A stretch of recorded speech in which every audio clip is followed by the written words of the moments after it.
अस्सलामुअलैकुम, तौसीफ़ हियर। आज हम बात करेंगे क्रिकेट कोचिंग के बारे में थोड़ा सा। और क्या कहते हैं, हमारा लॉकडाउन न्यूजीलैंड में अभी तक चल रहा है, तो जब तक चल रहा है तो वॉक एंड टॉक वीडियोज़ इंशाल्लाह बनती रहेंगी। अच्छा, तो आज हम बात करेंगे बैटिंग के बारे में। ऑब्वियसली चलते फिरते बात करेंगे, तो इसमें ज़्यादा हम टेक्निक को इतना ज़्यादा नहीं छेड़ेंगे। बेसिकली हम बात करेंगे कि आप अपनी ट्रेनिंग को किस तरह फोकस कर सकते हैं और इम्प्रूवमेंट किस तरह ला सकते हैं अपने आप को ना, अपने आप में। ठीक है। अच्छा, बैटिंग में जो है वो मेरा थोड़ा सा बैकग्राउंड ऑब्वियसली पहले क्रिकेट खेलता था। पाकिस्तान में थोड़ी सी डोमेस्टिक क्रिकेट खेली, फिर न्यूजीलैंड में खेली, फिर इंग्लैंड, आयरलैंड, काफ़ी सारे मुल्कों में क्रिकेट के सिलसिले में जाता रहा। और तकरीबन 10 एक साल प्रीमियर क्रिकेट कोचिंग का एक्सपीरियंस है। थोड़ा सा फर्स्ट क्लास क्रिकेटर्स के साथ भी काम किया एज ए कंसल्टेंट। तो अपना बैकग्राउंड इसलिए बताना ज़रूरी था कि जो मैं बात कर रहा हूँ तो उसके पीछे थोड़ा सा मेरा अपना एक्सपीरियंस होगा। अच्छा, तो अगर हम बैटिंग की बात करें तो ऑब्वियसली हम लोग जिस तरह पाकिस्तान में हम लोग काफ़ी सारी tape ball, tennis ball cricket भी खेलते हैं, बैकयार्ड में टेनिस बॉल से खेलते हैं। तो उसमें जो है वो नेचुरली हमने गेंद को ऊंचा मारना होता है, यानी कि गेंद के नीचे आना होता है, सही, ताकि गेंद हम छक्का मारें या दूर ट्रैवल करें। और टेप बॉल, टेनिस बॉल ये होती है कि वो बैट के किसी भी हिस्से से लगे वो ट्रैवल कर जाती है, सही। अच्छा, अब हार्ड बॉल और उसमें ये फ़र्क है कि ऑब्वियसली हार्ड बॉल जो है वो अनइवन होती है, टेनिस बॉल अनइवन नहीं होती। तो हार्ड बॉल में होता है कि बाउंस थोड़ा सा वेरिएबल होता है। और एक और सेकंड चीज़ ये है कि ऑब्वियसली अब अगर आप मिडल ना करें तो टो से छक्के कभी कभी लग जाते हैं, लेकिन टेप बॉल में तो अक्सर ही लग जाते हैं। तो मिडल करना बहुत ज़रूरी है उस सेंस में। अच्छा, तो अब अगर हम सिर्फ बैटिंग की बात करेंगे, बैटिंग को किस तरह इम्प्रूव कर सकते हैं, ट्रेनिंग की बेसिक्स क्या है ना। तो सबसे पहले एक चीज़ कि आप अगर रेगुलर मैचेस खेलते हैं, क्लब मैचेस या स्कूल मैचेस या जो भी खेलते हैं, तो उसमें यह है कि अगर आप अपना देखें कि यार लास्ट 10 मैचेस में बॉलर ने कितनी दफ़ा आउट किया मुझे और मैं ख़ुद कितनी दफ़ा आउट हुआ। अगर 20 मैचेस याद हैं तो 20 वो राइट डाउन कर लें, तो उससे आपको आइडिया हो जाएगा कि यार अनफोर्स एरर्स कितने हैं ना, यानी कि कितनी दफ़ा ऐसे था कि आप गैर ज़रूरी शॉट खेल के आउट हो गए, यानी कि उसकी ज़रूरत नहीं थी, कोई बॉलर का कमाल नहीं था, आपकी अपनी गलती थी। तो अनफोर्स एरर उसको कह सकते हैं। तो उससे आप अपना जो है ना वो थोड़ा सा क्या कह सकते हैं, एहतसाब कर लें उर्दू में कि अकाउंटेबिलिटी कर लें कि यार मैं कितनी दफ़ा स्टूपिड शॉट खेलते हुए आउट हुआ ना, सही, मतलब जिसकी ज़रूरत नहीं था। हाँ, अगर आप एंड में बारी कर रहे हैं और छक्के मारने हैं तो ठीक है, कोई बात नहीं, लेकिन आप गैर ज़रूरी तौर पे ऊंची उठा के मार दी और आउट हो गए, तो अनफोर्स एरर्स आप देख लेंगे कितने हैं। ठीक है, तो एक तो ये चीज़ आपने नोट करनी है। तो जब फिर आप मैच में बैटिंग करेंगे तो आप फिर आपने इस चीज़ को मिनिमाइज़ करना है। तो आप 10 मैचेस का भी करके रख लें, फिर अगले 10 मैचेस का आप राइट डाउन करें कि यार इम्प्रूवमेंट आ रही है कि नहीं आ रही ना, सही। अच्छा, ये तो सिर्फ मैच सिचुएशन में मतलब अनफोर्स एरर्स की बात हो गई। अच्छा, हम ट्रेनिंग की बात करते हैं। तो एक तो मैं टेक्निक को इसलिए नहीं छेड़ूंगा कि हर कोई यूनिक होता है ना, सही। तो अभी ट्रेनिंग पे बात, सॉरी टेक्निक पे बात नहीं होगी। अभी हम बात करेंगे जेनेरिक के यार ट्रेनिंग के एथिक्स क्या होने चाहिए बैटिंग के ना। अच्छा, बैटिंग में ये है कि बड़ा कॉमन जो मिस्टेक होता है ना, हम ट्रेनिंग वगैरह जब करते हैं, क्योंकि 5-5 6-6 बॉलर लगे होते हैं, तो हम लोग जो हैं वो हर गेंद को बल्ले से लगाने की कोशिश करते हैं। और अनफॉर्चुनेटली नेट्स में आपको पता है सारे बॉलर्स तो टॉप नहीं होते, तो कुछ ऐसे बॉलर्स होते हैं जो हमें इधर वाइडर करा रहे हैं, वो आप फोकस नहीं कर पाते। लेकिन यही आपका चैलेंज है कि आपने यार फोकस करना है अच्छी तरह ना।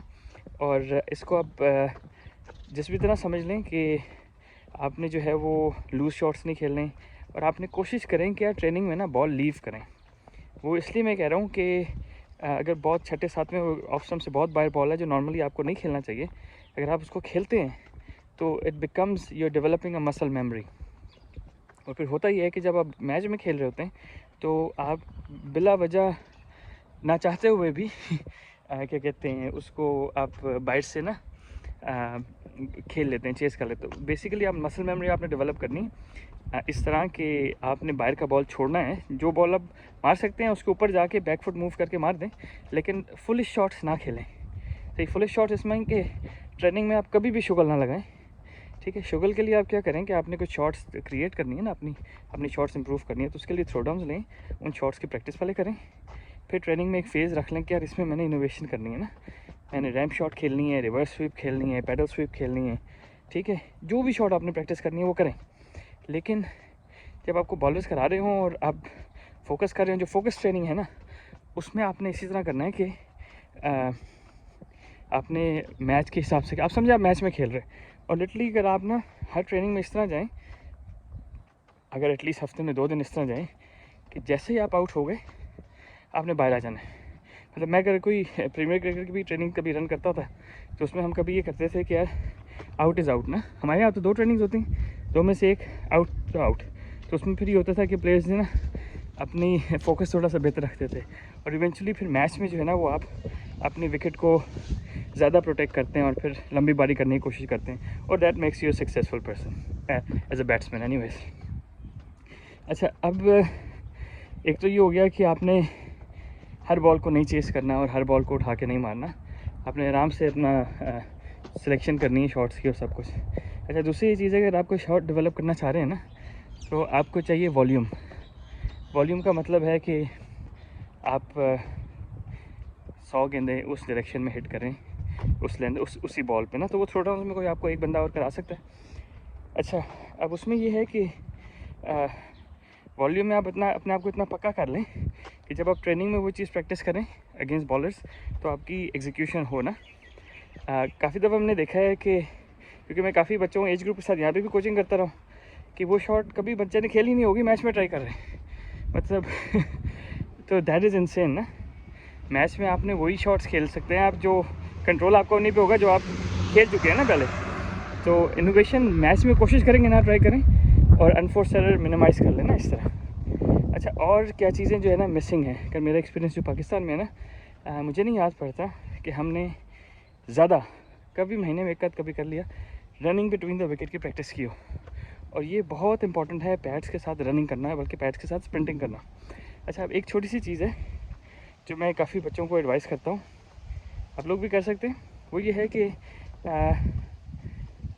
शुरू आप बल्कि 3 के सेट से करें, यानी कि 3 दफ़ा 4 भागना है, ठीक है, ग्राउंड में मिडल में जाके, फिर 30 सेकंड्स की ब्रेक लेनी है, फिर 3 दफ़ा 3 भागना है, फिर 30 सेकंड्स की ब्रेक लेनी है, फिर 3 दफ़ा 2 भागना है, फिर 30 सेकंड्स की ब्रेक लेनी है, फिर 3 दफ़ा 1 भागना है और 30 सेकंड्स की दरम्यान में ब्रेक लेनी है। अच्छा, अब इससे होगा, और इसी ऑर्डर में करना है, ठीक है, 4 3 2 1।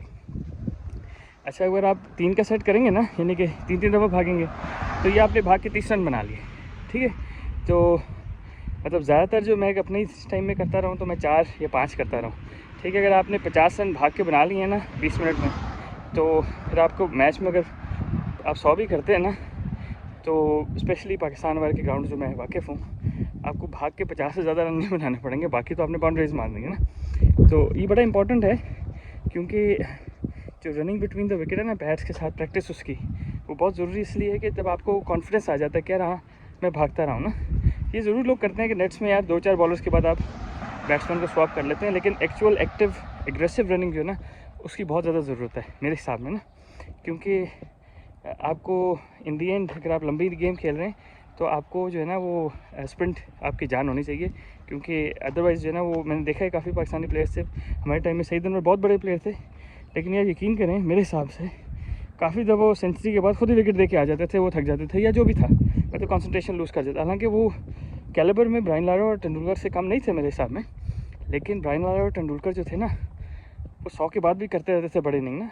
आई मीन सईद भाई ने 194 किया, लेकिन उसमें अफरीदी उनका रनर था तो मैं ये नहीं कह रहा कि वो मतलब ज़रा के फिट नहीं थे, जो भी था, मैं ये कह रहा हूँ कि जो अपने बड़ी इनिंग्स जिनसे जो भी खेलते हैं ना वो फिट हैं। लारा 400 की है 37 साल की उम्र में, और उनकी आप रनिंग देख लें तो running between the wicket is actually ignored lot. तो उसमें ये है कि आप हफ्ते में एटलीस्ट 2 दफ़ा लाजमी करें, अगर आप 5 दफ़ा ट्रेनिंग करें तो एटलीस्ट 2 दफ़ा लाजमी करें कि आप जो है ना वो मैं पर्सनली सजेस्ट करूँगा कि 4 के सेट्स लगाएं, 4 4s 4 3s 4 2s 4 1s, तो ये 40 रन आपने रनिंग करके कर लिया, 2 दफ़ा कर लिए तो ज़बरदस्त हो गया। अच्छा, ये तो हो गया रनिंग बिटवीन द विकेट। अच्छा, अब जो है वो इनिंग बिल्डिंग आपने अगेन वो देखना है कि यार आप गैप्स में हिट कर रहे हैं कि नहीं कर रहे ना। तो अब ज़ाहिर है कि मैच में सीधा जाके तो आपको नहीं इतना आइडिया होगा, तो उसके लिए भी है कि अगर पॉसिबल हो आपके लिए, जिस तरह हम क्या करते हैं कि यार शॉपिंग बैग टाइप के ना मुख्तलिफ एंगल्स पे लगा देते हैं ना, क्या कहते हैं नेट्स में, और आप कहते हैं अगर इसमें मैं हिट कर रहा हूँ ना तो ये गैप है, सही है, तो फिर जो है ना वो जब आप बैटिंग कर रहे हैं तो आपका फोकस ये होता है कि यार या तो मैंने ब्लॉक करना है, जब मैंने ड्राइव मारना है तो मैंने कोशिश करनी है कि इन शॉपिंग बैग एंड मार्कर्स को हिट करूँ ना, तो उससे ये हो जाएगा कि आपको जो है ना वो लेट खेल के प्लेसमेंट की आदत हो जाएगी। और अगेन जो मसल मेमोरी की हम पहले बात कर रहे थे, तो उससे ये होगा कि आपकी जो है वो मसल मेमोरी ऐसी डेवलप हो जाएगी कि आप क्या कहते हैं गैप्स में मारेंगे। एक और चीज़ है, क्योंकि हम कंक्रीट में या बाद का मार्बल पे भी ट्रेनिंग करते हैं, कंक्रीट पे ज़्यादा ट्रेनिंग होती है, तो उसमें बॉल स्किट करके आता है ना, ठीक है।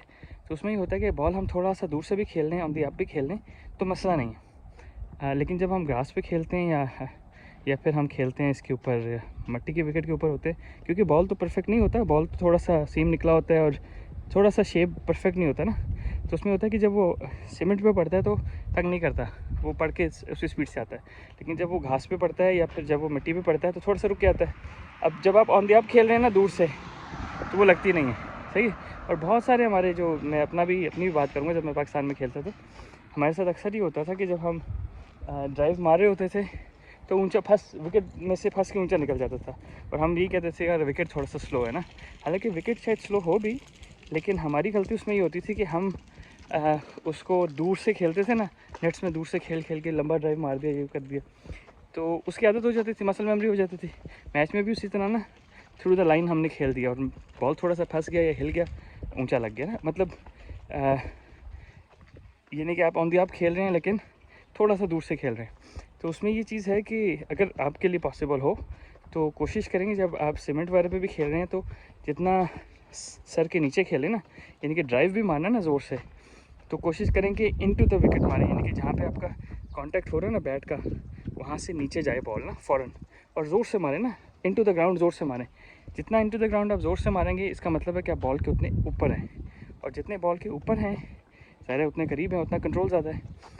तो थोड़ा सा ये डिसएडवांटेज है, क्योंकि हम जब ट्रेनिंग करते थे पाकिस्तान में तो हम इस तरह 3-3 घंटे 4-4 घंटे के लिए जाते थे और हर रोज़ जाते थे। लेकिन होता ये था कि हम बड़े तेज़ बॉलर्स को खेलते थे चिप्स पे ना, और बॉल बड़ा तेज़ आता था तो हमारे शॉट्स पक्के हो जाते थे। लेकिन जब हम ग्राउंड में जाते थे और थोड़ा सा स्लो विकेट होता था तो बॉल जो है ना वो बैट पे उतना अच्छा नहीं आता था, और अक्सर ड्राइव करते हुए एरियल खेल देते थे ना, कवर में आउट हो गए, पॉइंट पे आउट हो गए, ऊंचा लग गया, जानबूझ के नहीं, लेकिन हमारी एक मसल मेमोरी डेवलप हो जाती है क्या कहते हैं आर्टिफिशियल पे या उस पर सॉरी चिप्स पे खेल के ना कि स्किड करके बॉल आता है। तो ये चीज़ है, अगर आप उसको लेट खेल लेंगे तो बेहतर हो जाएगा।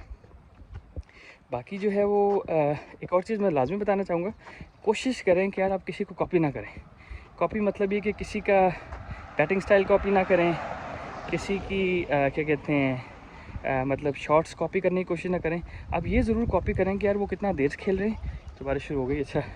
अब ये ज़रूर कॉपी करें कि वो कितना लेट खेल रहे हैं। उसके बाद ये ज़रूर कॉपी करें कि वो गैप्स में किस तरह मारे, इनिंग्स किस तरह बिल्ड कर रहे हैं। लेकिन जहाँ पे बात आती है कि शॉट्स खेलने की, मतलब ये कि फॉर एग्ज़ाम्पल फलाना बंदा है तो वो पुल शॉट बड़ी अच्छी खेलता है या रिवर्स स्वीप खेलता है या ऊंचा नीचे शॉट खेलता है। अब मसला उसमें ये है कि ये सारे जो प्लेयर्स होते हैं हर किसी का ना जो अल्लाह ताला ने हर किसी को जो कोऑर्डिनेशन दी हुई है और नेचुरल एबिलिटी जो दी हुई है ना क्या कहते हैं बॉल पिक करने की। अब कुछ लोग बारिश और तेज़ हो गए, दरख्त के नीचे ही आ जाते हैं। अच्छा, कुछ लोग जो है वो लाइन जल्दी पिक कर लेते हैं, कुछ लोग लेंथ जल्दी पिक कर लेते हैं। तो उससे होता ये है कि जो लाइन जल्दी पिक कर लेते हैं वो उनको पता होता है कि इस गेंद पे कौन सी जगह मारना है। जो लेंथ जल्दी पिक कर लेते हैं वो अपनी मर्ज़ी से हर बॉल पे पुल मार लेते हैं। तो इसमें कोई सही गलत नहीं है, लेकिन अल्लाह ताला ने आपको जो भी एबिलिटी दी है, अगर आप लाइन जल्दी पिक कर सकते हैं या लेंथ जल्दी पिक कर सकते हैं, आप करें और उस हिसाब से शॉट्स खेलें। आप दूसरों की क्रिकेट से सीखें ज़रूर, यार कोहली किस तरह गेंद के ऊपर जाता है, कोहली रनिंग कितनी फास्ट करता है, बाबर आजम किस तरह ड्राइव्स खेलता है, सब कुछ देखें। लेकिन आप उनको कॉपी ना करें, क्योंकि आपका जो बेस्ट वर्जन है ना वो अल्लाह ताला ने जो आपको एबिलिटी दी हुई है वही है। हाँ, आप जो मैं कह रहा हूँ छोटी चीज़ें उनसे ज़रूर कॉपी करें, क्या वो किस तरह गेंद के ऊपर जा रहे हैं, वो किस तरह इनिंग्स बिल्ड कर रहे हैं, सब कुछ। तो कोशिश करें कि आप अपनी जो यूनिकनेस है उसको लूज़ ना करें किसी भी सूरत में ना, क्योंकि अगर आपने कर लिया तो फिर वही बात हो जाएगी कि आप शायद फॉर द टाइम बिंग ठीक हो जाएं, लेकिन लॉन्ग रन के लिए शायद ना आपका जो नेचुरल एबिलिटी है ना, जो अल्लाह ताला ने जो नेचुरल आपको सब कुछ दिया हुआ है, मेरा ख्याल है कि वही आपको ज़्यादा ऊपर लेके जाता है अगर आप में टैलेंट है। चलिए यार, हमारी बारिश तो बहुत ही ज़्यादा तेज़ हो गई है तो इंशाल्लाह एक और व्लॉग बैटिंग के ऊपर बताएंगे। लेकिन इसको शॉर्ट समराइज़ ये कर लूँ कि एक तो आपने अपना अकाउंटेबिलिटी करनी है कि यार लास्ट 10 इनिंग्स में आप कितनी दफ़ा खुद आउट हुए हैं, कितनी दफ़ा बॉलर ने आउट किया, ठीक है। और उसका आपने रिकॉर्ड रखना है और फिर उससे आपको आइडिया होगा आप इम्प्रूव कर रहे हैं कि नहीं कर रहे। सेकंड ये कि नेट्स में जो है वो अपने बॉल्स लीव करने हैं, जितने ज़्यादा जो खेलने वाले हैं वो क्या नेट में इस तरह समझे जैसे मैच में खेल रहे हैं, और एटलीस्ट हफ्ते में 1-2 दिन इस तरह नेट करें, आउट मीन्स आउट। सही है। चलें इंशाल्लाह, क्या कहते हैं, थोड़ा सा और डार्क हो गया इधर, तो इंशाल्लाह नेक्स्ट व्लॉग बैटिंग पे एक और बैटिंग पे ट्रेनिंग पे बनाएंगे। अस्सलाम वालेकुम।